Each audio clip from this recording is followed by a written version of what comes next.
Om Swastiastu. Sebelum lanjut ke video, izinkan kami memperkenalkan diri dulu yuk. Perkenalkan, nama saya Ninyo Malucita Wardani. Perkenalkan, nama saya Nikadek Lili Milayanti.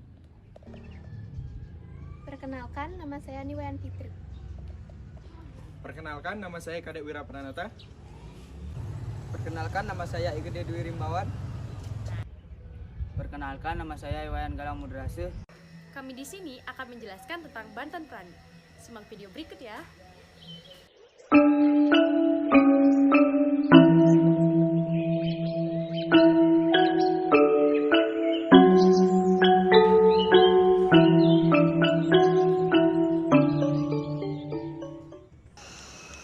Banten Prani adalah warisan dari budaya leluhur.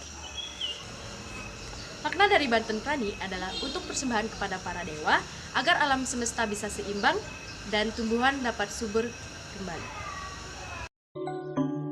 Tradisi Banten Prani saat aci di Pura Banjar dilestarikan warga Banjar Adat Tingan, Desa dan Kecamatan Bebandem, Kabupaten Karangasem. Sebagai ungkapan rasa syukur kepada Ide Betara, setiap Some Pon Wuku Medangsi,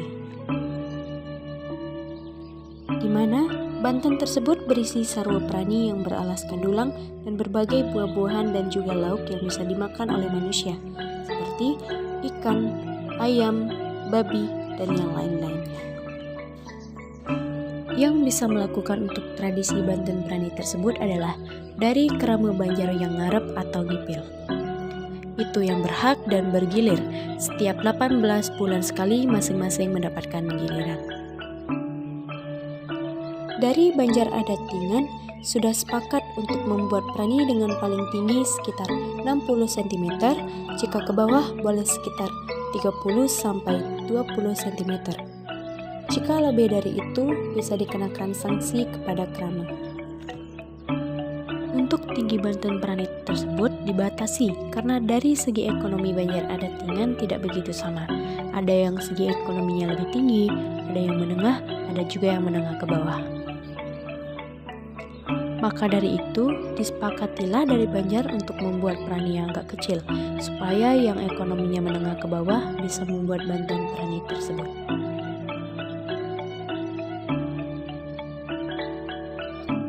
Jika tidak membuat Banten Prani tersebut, akan kena sanksi karena sudah ada peraturan dari Banjar Adat Tingan. Sanksinya itu sangat besar sekali, kira-kira 1 juta rupiah jika tidak membuat Banten Prani tersebut.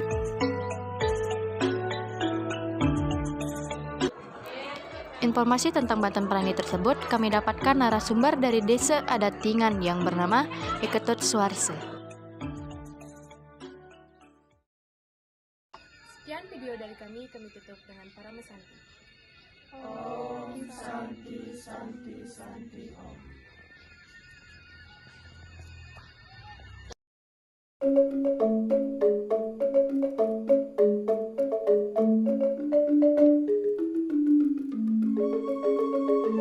Anjali kami. Om Swastiastu.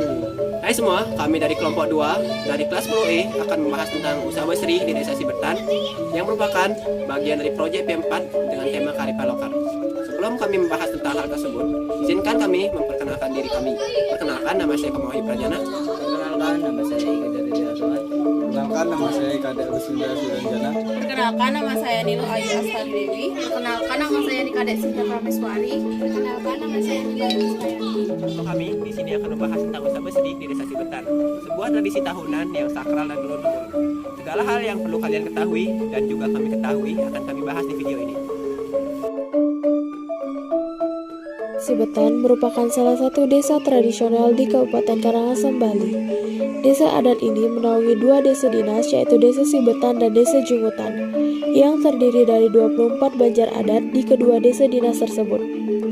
Penduduk di wilayah Desa Adat Sibertan 100% sebagai pemeluk agama Hindu.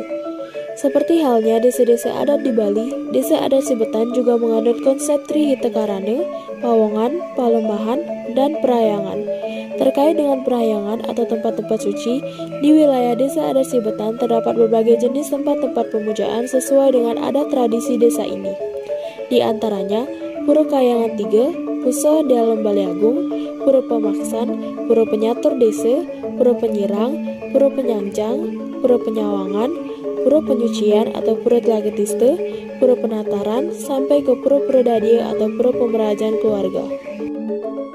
Bali merupakan pulau seribu pura di mana Pulau Bali diapit oleh pura di segala penjuru mata angin dengan dewata nawasanganya. Adat Sibetan juga diapit oleh pura penyatur desa dan pura penyirang di batas-batas desa. Konsep ini jelas sangat mirip dengan konsep pendirian pura-pura yang membentangi Pulau Bali. Keunikan lain di desa adat Sibetan adalah pelaksanaan yatnya yang beraneka ragam sesuai dresta atau tradisi adat budaya setempat. Bentuk pelaksanaan ritual deweannya adalah Ngusabesri. Ritual ini dilaksanakan pada setiap 1 tahun sekali pada sasih Kulu atau sekitar bulan Februari. Ritual keagamaan ini berlangsung selama 3 hari yang diawali dengan pemedal atau pembukaan yang biasanya diambil pada Purwani, yaitu sehari sebelum bulan purnama sasih Kulu. Lalu esok harinya dilanjutkan dengan prosesi pemelayagan, dan di hari ketiga merupakan ritual puncak, yaitu Ide Betara Bebiasa. Setelah 3 hari, upacara Ngusabesri pun disinap atau ditutup. Ngusabesri sendiri berlangsung sangat unik dan menarik. Diawali dengan penyiapan sesaji dan sarana upakara oleh Banjar Desa. Banjar Desa sendiri terdiri dari masing-masing 11 orang yang ditambah 1 pelian desa atau ketua, penyarian desa atau sekretaris, dan juru raksa atau bendahara. Jika juru krama desa sudah usai mempersiapkan sejak beberapa hari sebelumnya, barulah upacara pemedal dilaksanakan, diawali dengan upacara menendak Ide Betara di Pura Pemaksan oleh juru krama desa yang ditugaskan. Ide Betara Pemaksan yang dimendak hanyalah pada para pemedak inti, yaitu Ide Betara Pemaksan dalam Sibetan, Ide Betara Lingsir dalam Caureng, Ide Betara Pemaksan Puseh, Ide Betara Sege, dan Ide Betara Pemaksan Pecabungan. Sedangkan Ide Betara dari pemaksan yang lain, beliau tedun atau turun secara mandiri diantar oleh krama pengempon atau orang yang berorganisasi. Di pemaksan tersebut total ada 38 jempana atau tempat suci Ide Betara yang tedun atau turun saat upacara pemedal tersebut, ditambah Ide Betara Ratu Gede Sakti atau berwujud barong. Setelah ke-38 Ide Betara melinggih atau mendapat tempat di Balai Agung, barulah dilaksanakan yang dipuput oleh seorang Pinandita. Dewi Sri sendiri disimbolkan dengan rangkaian padi-padi dan hasil bumi dari desa adat Sibetan yang dihias sedemikian rupa, yang disimpan di Pura Penataran masyarakat desa adat Sibetan yang tidak memiliki ikatan dan kewajiban tugas. Dipersilakan untuk melakukan persembahyangan secara sukarela dan dibuka selama 24 jam mulai saat pemedal. Lalu di hari kedua dilaksanakan upacara pemelayagan, yang mana para pengayah desa akan membawa sesaji yang disebut ajang untuk dipersembahkan ke hadapan Ide Betara kabeh dengan ukuran dan bahan-bahan yang sudah ditentukan sesuai kesepakatan, umumnya menggunakan bahan-bahan dari hasil bumi lokal.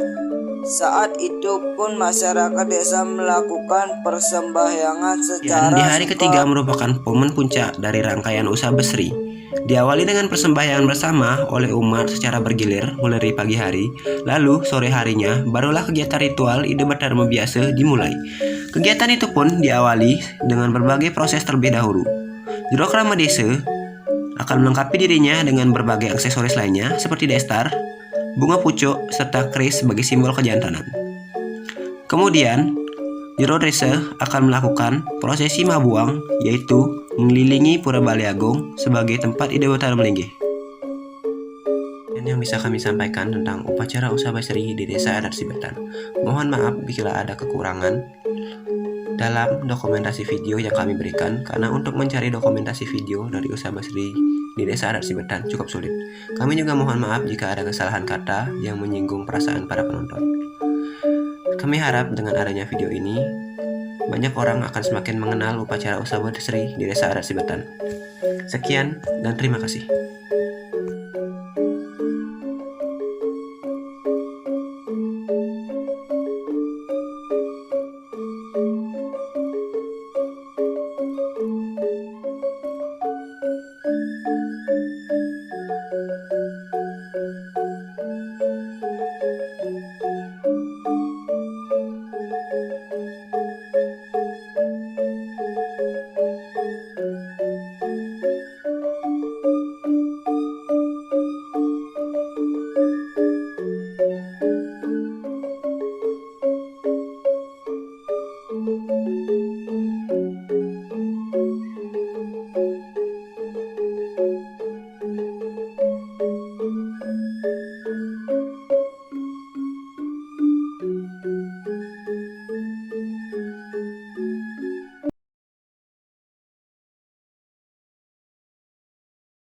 Indonesia memiliki banyak tradisi dan budaya yang memiliki keunikan tersendiri.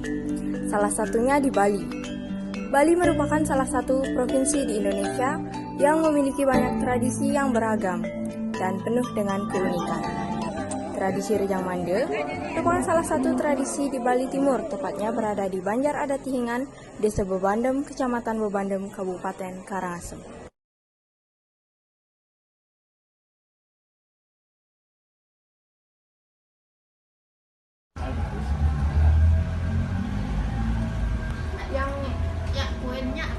Apa aja? Rejang Mande maksudnya kapan ditarikan gitu. Kapan ditarikan, berapa orang yang menari saat apa. Berarti ini kelompok yang keberapa? Kedua. Yang kemarin kan udah ada sini satu kelompok. Nah, sama dah seperti itu. Oh, penjelasannya kan mestinya nyampe aja ini udah sama semua udah kemarin. Budo Agi Langkir. Berapa namanya? Budo Langkir. Mulai Rejang Alit. Rejang Alit dulu. Ya. Alit sudah. Nomor 2.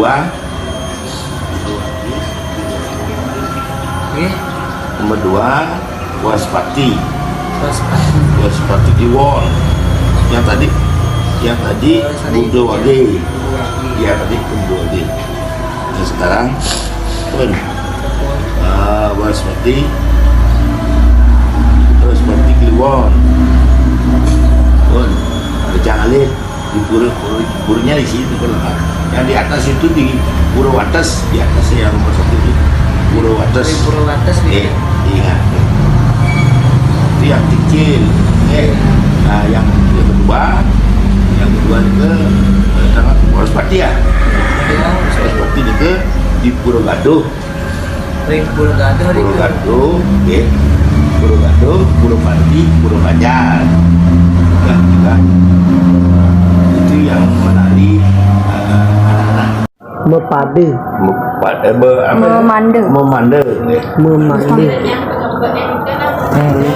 itu dari yang baik itu dah. Memande pun rekam lah ya, rekam. Di Amade Jawa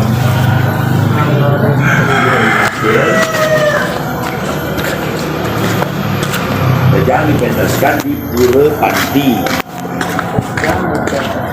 Pura Panti kita aturan dari Banjar ke Pura Panti Pemaksan bisa. Nah ini kan selesai dah. Ada juga pemadanya kan? Pemande. Apa? Talu hebo. Nah ini komentar bukan? Apa lagi ditanya? Talu. Saya ada rokok. Ini kan? Gajah dah. Mandor ada kau? Udah kan ada? Dah itu dah.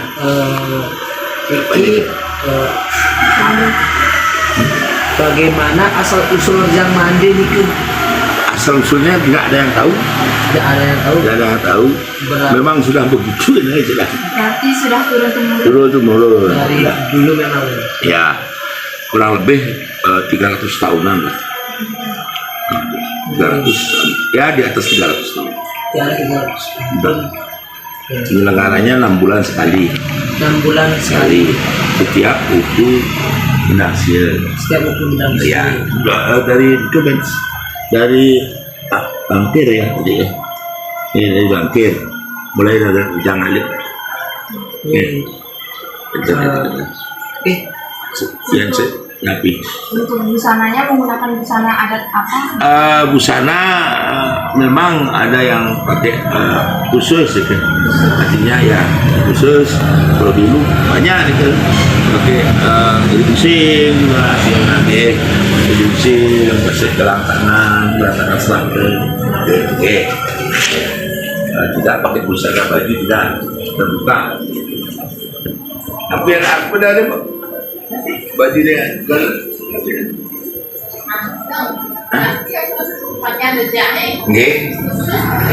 Nggih khusus ya berarti. Nah, ada tapi cara dibungai kan ada cara model ya. Ya, berarti saya orang Mendo yang bunganya sudah pakai. Oh, gitu. Tapi rejang itu rejang ini istilahnya sakral ya. Karena waktu dia akan mandi itu suara gantongan, suara kumpul itu. Kalau mau dia mandi. Segala sesuatunya dikasih keterangan. Kalau mau mandi rejangnya kasih keterangan. Oh tung mandi rejang. Tuh sudah ada keterangannya. Itulah karena sakral. Pengerah itu nanti yang pertama sekali kurang lebih jam 9 kali udah dulu kentongan dulu suara pertama kentongan kedua kemudian berias memang sakral itu kentongan ketiga makan kentongan keempat harus sudah ada. Sebenarnya itu ya, makanya dihasil udah tapi kulit dan begini, kulit begini, begitu. Harus nak pajang, belum pernah. Artinya pajang. Dari kebetulan dari. Tapi kalau yang lebih kecil ada orang cakupan ada lebih ada yang balik gitu ada jadi udah temurun begitu tapi nyambung sebenarnya tapi tidak dicatat saja sebenarnya malah begitu dari dulu ya 4 orang penarinya 4 orang. Kenapa itu harus 4 orang dari dulu juga? Tidak, khusus dari kelihatan dari liangnya, liangnya juga ada 4. Dan itu boleh juga kalau ada yang maturan dari Banjar khusus 4 orang, karena liang Banjar itu 4, liangnya 4. Gurunya bapak itu silahkan masing-masing dia satu. Tetapi kalau ada masyarakat yang mau ingin aturan ya boleh lebih dari 4 orang. Boleh. Kalau anak-anak itu banyak berapapun tidak ada hitungannya. Kalau anak yang anak kecil itu ada hitungannya, itu bisa 30, 40 bisa. Ya, kalau yang besar itu khusus 4 dulu. Khusus 4 dari setiap liang. Setiap liang satu orang. Setiap liang.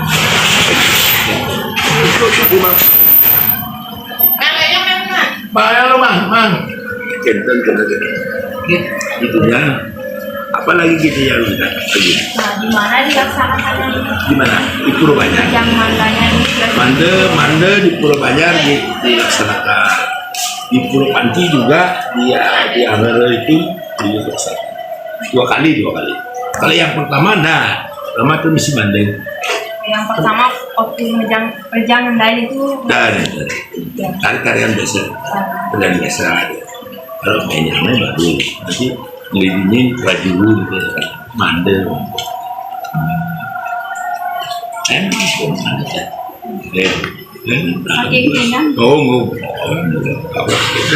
Itu gajinya.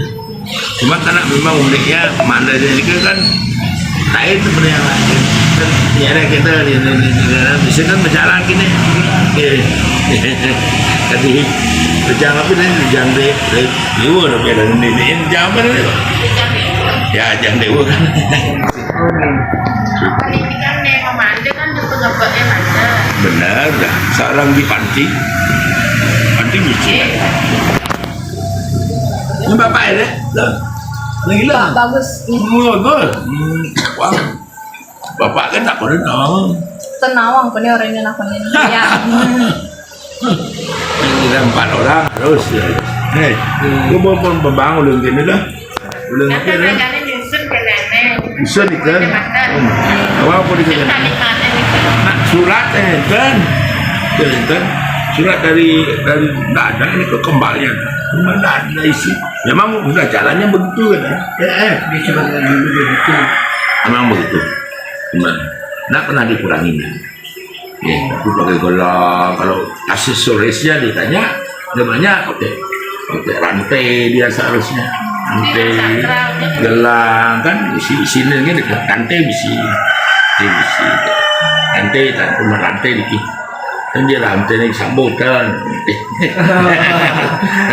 melilit ya, melilit. Harusnya kita bisi. Gelang, gede-gede itu, gelang ini, gelang kulit dan tidak kulit mas, selaka, aksesoris yang lain boleh lah, gelang emas tadi, 2 kilo tadi, dan komandan, bila aja bang guru tidak ada kan, berarti kayak faktanya itu belum ada tapi turun temurun. Faktanya ada. Cuma gininya tidak ada. Tidak tertulis. Tulisannya tidak ada. Tulisannya tidak ada. Gitu. Faktanya ada. Ada. Nunggu cuma ada yang ada. Oke. Alhamdulillah ya. Nah, dah. Kemudian orang yang dulunya pulang di bisa berubah kalah juga minta nggak bisa dia. Kalau nggak ada, apa dia kasih? Salah nanti. Belum ada, memang nggak ditulis. Dan kalau yang kita memang kena. Dan dulu bapak umur 63 dari kecil pak dalam begitu aja. Tak apa, tak begitu. Tetapi boleh yang menambah